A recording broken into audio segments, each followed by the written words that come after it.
शोभा नाम की एक औरत जिसकी बहन वृंदावन में रहती थी, एक दिन वह उससे मिलने वृंदावन गई।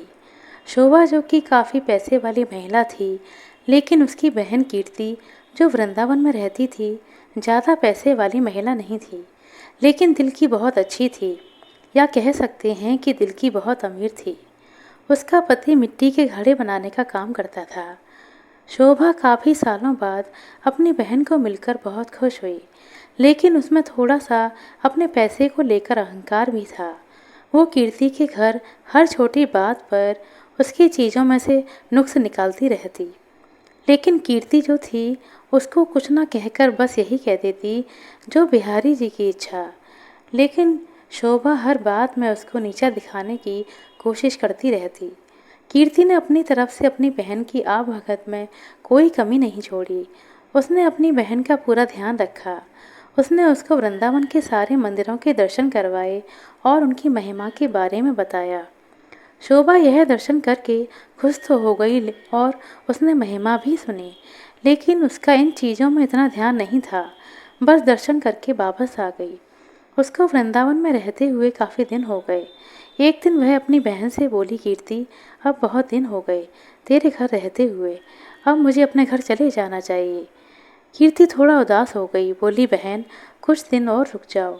शोभा बोली, नहीं, काफ़ी दिन हो गए मुझे यहाँ आए हुए। घर में मेरा पति और बच्चे अकेले हैं, उनको सास के सहारे छोड़कर आई हूँ। अब मैं फिर कभी आऊँगी। जब शोभा वापस जाने लगी तो कीर्ति, जो कि शोभा की बड़ी बहन थी, उसने अपनी छोटी बहन को उपहार स्वरूप मिट्टी का घड़ा दिया। घड़े को देखकर शोभा हैरान सी हो गई और मन ही मन सोचने लगी, कोई उपहार में घड़ा भी देता है। लेकिन कीर्ति के बार बार आग्रह करने पर उसने अनमने मन से वह घड़ा ले लिया। जब शोभा जाने लगी तो कीर्ति की आंखों में आंसू थे, लेकिन शोभा उससे नजरें चुराती हुई जल्दी जल्दी वहाँ से चली गई। सारे रास्ते शोभा यही सोचती रही कि मैं घर आकर अपनी सास और पति को क्या बताऊंगी कि मेरी बड़ी बहन ने मुझे उपहार स्वरूप घड़ा दिया है। तो उसको इस बात से बहुत लज्जा आ रही थी। उसने सोचा कि मैं घर में जाकर झूठ बोल दूंगी कि घड़ा खरीद कर लाई हूँ, मुझे तो मेरी बहन ने बहुत कुछ दिया है।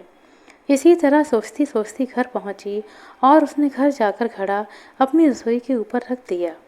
उसको मन ही मन बहुत गुस्सा आ रहा था कि मेरी बहन क्या इस लायक भी नहीं कि छोटी बहन को कुछ पैसे उपहार में दे सके। ये घड़ा पकड़ा दिया। अब उसको अपने घर आए काफ़ी दिन हो गए। गर्मियों के दिन थे, तभी उसके गांव में पानी की बहुत दिक्कत आने लगी। कुएं में नदियों में पानी सूखने लगा। उसके गांव के लोग दूर दूर से पानी भरकर लाते थे। पैसे होने के बावजूद भी शोभा को पानी के लिए बहुत दिक्कत हो रही थी। एक दिन शोभा बहुत दूर जाकर पानी भर रही थी। वहाँ पर और भी औरतें पानी भरने के लिए आई थीं, तो जल्दी पानी भरने की होड़ में धक्का मुक्की से शोभा का घड़ा टूट गया। शोभा दूसरी औरतों पर चिल्लाने लगी, यह आपने क्या किया? बड़ी मुश्किल से तो मैंने पानी भरा था, आप लोगों ने धक्का मुक्की करके मेरा घड़ा भी तोड़ दिया। वह उदास मन से घर वापस आ गई। उसके पास कोई और दूसरा बर्तन भी नहीं था पानी भरने के लिए। तभी अचानक उसको अपनी बहन के दिए हुए घड़े की याद आई, तो उसने रसोई के ऊपर से घड़ा उतारा और फिर चल पड़ी दूर से पानी भरकर लाने के लिए। जब कुएं पर पहुंची तो अभी भीड़ थोड़ी कम हो चुकी थी। वह घड़े में पानी भरकर घर लाई। उसका पति खेतों से वापस आया। गर्मी अधिक होने के कारण वह गर्मी से बेहाल हो रहा था और आकर उसने कहा, शोभा, क्या घर में पानी है? क्या एक गिलास पानी मिलेगा? शोभा ने कहा, हाँ, मैं अभी भरकर लाई हूँ। उसने उस घड़े में से एक गिलास पानी भरकर अपने पति को दे दिया।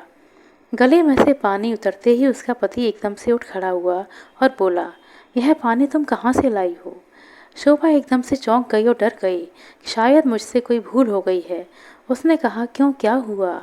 उसने कहा, यह पानी नहीं, यह तो अमृत लग रहा है। इतना मीठा पानी आज तक मैंने नहीं पिया। यह तो कुएं का पानी लग ही नहीं रहा। यह तो लग रहा है कि किसी मंदिर का अमृत है। शोभा बोली, मैं तो कुएं से ही पानी भरकर लाई हूँ। यह देखो, घड़ा भरा हुआ। उसके पति ने घड़े को देखा। उसने पूछा, ये घड़ा तुम कहाँ से लाई थी? उसने कहा कि जब मैं वृंदावन से वापस आ रही थी तो मेरी बहन कीर्ति ने मुझे दिया था। यह सुनकर उसका पति चुप हो गया। अब शोभा का पति बोला, मैं थोड़ी देर के लिए बाहर जा रहा हूँ, तब तक तुम भोजन तैयार करके रखो। शोभा ने उस घड़े के जल से दाल चावल बनाए।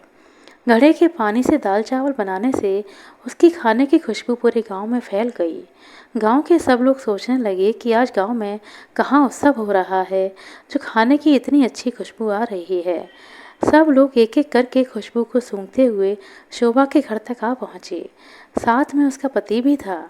उसने आकर पूछा, आज तुमने खाने में क्या बनाया है शोभा? शोभा ने कहा, मैंने तो दाल चावल बनाए हैं। सब लोग हैरान हो गए कि दाल चावल की इतनी अच्छी खुशबू कैसे आ रही है। सब लोग शोभा का मुंह देखने लगे कि आज तो हम तुम्हारे घर दाल चावल खाकर ही जाएंगे। शोभा ने किसी को मना नहीं किया और थोड़े थोड़े दाल चावल सबको दिए। दाल चावल खाकर सब लोग बोले, यह दाल चावल नहीं, ऐसा लग रहा है कि हम लोगों ने अमृत चखा है। शोभा के पति ने कहा कि तुमने आज दाल चावल कैसे बनाए? शोभा ने कहा कि मैंने तो घड़े के जल से दाल चावल बनाए हैं। शोभा का पति बोला, तेरी बहन ने बहुत अच्छा उपहार दिया है। अगले दिन जब शोभा घड़ा भरने के लिए जाने लगी तो उसने देखा घड़ा तो पहले से ही भरा हुआ है। उसका जल वैसे का वैसा है जैसा कि वो कल लेकर आई थी। उसने उसमें से खाना भी बना लिया था और जल पी भी लिया था, लेकिन घड़ा फिर भी भरा का भरा था। शोभा एकदम से हैरान हो गई, यह कैसे हुआ है? अचानक उसी दिन उसकी बहन कीर्ति उससे मिलने के लिए उसके घर पर आई। शोभा अपनी बहन को देखकर बहुत खुश हुई, उसको गले मिली और उसको पानी पिलाया। उसने अपनी बहन को कहा, यह जो तूने मुझे घड़ा दिया था, यह बहुत चमत्कारी घड़ा है। मैंने तो तुच्छ समझकर रसोई के ऊपर रख दिया था, लेकिन कल से जब से मैंने इसमें जल भरा है, तब से यह खाली ही नहीं हो रहा। और इसका जल इतना मीठा है कि इसके जल से मैंने दाल चावल बनाए, जो कि अमृत के समान बने थे। उसकी बहन बोली, अरे मेरी भोली बहन, क्या तू नहीं जानती कि यह घड़ा ब्रज की रज यानी वृंदावन की माटी से बना है, जिस पर साक्षात किशोरी जू और ठाकुर जी नंगे पाँव चलते हैं। उसी रज से बना है यह घड़ा। यह घड़ा नहीं, साक्षात किशोरी जी और ठाकुर जी के चरण तुम्हारे घर पर पड़े हैं। किशोरी जी और ठाकुर जी का ही स्वरूप तुम्हारे घर आया है। यह सुनकर उसकी बहन अपने आप को कोसती हुई और शर्मिंदा होती हुई अपनी बहन के चरणों में गिर पड़ी और बोली, मुझे माफ़ कर दो, जो मैं वृंदावन की रज माटी की महिमा को ना जान सकी। जिसकी माटी में इतनी शक्ति हो तो उस बांके बिहारी और लाडली जू में कितनी शक्ति होगी। मैं अज्ञानी मूर्ख न जान सकी। मुझे ब्रज की रज की महिमा और उसकी महत्ता का पता ही नहीं था। मुझे क्षमा कर दो। उसकी बहन उसको उठाकर गले लगाती हुई बोली, बहन, किशोरी जी और ठाकुर जी बहुत ही करुणा अवतार हैं। तुम्हारे ऊपर उनकी कृपा थी, जो इस घड़े के रूप में, इस रज के रूप में तुम्हारे घर पधारे। शोभा बोली, बहन, तुम्हारे ही कारण मैं धन्य हो उठी हूँ। तुम्हारा लाख लाख धन्यवाद। यह कहकर दोनों बहनें आंखों में आंसू भरकर एक दूसरे के गले लगकर रोने लगीं। आशा करते हैं दोस्तों आपको हमारे साथ सुनाई गई है छोटी सी कहानी अच्छी लगी होगी। कहानी अच्छी लगी हो तो कृपया लाइक कर दें, शेयर कर दें। चैनल पर नए हैं तो सब्सक्राइब कर लें। अपना कीमती समय देने के लिए बहुत बहुत धन्यवाद। मिलते हैं अगली वीडियो में, तब तक के लिए नमस्कार।